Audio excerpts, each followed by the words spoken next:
Sue's got 2 thumbs and got 10 hours of sleep last night. This girl.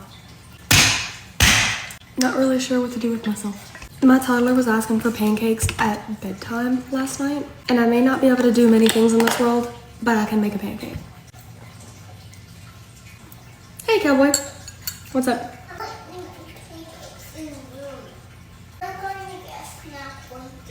You want a snack while you wait for your pancakes?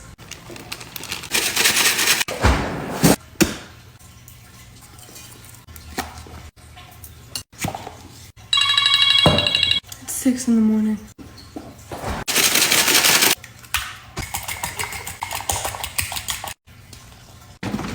That's me.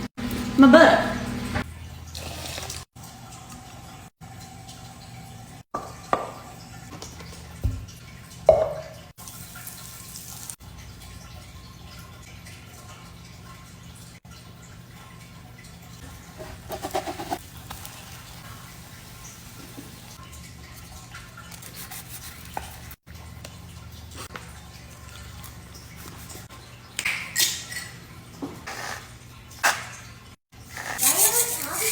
Because I couldn't find your sprinkles, I was going to ask if you knew where they were.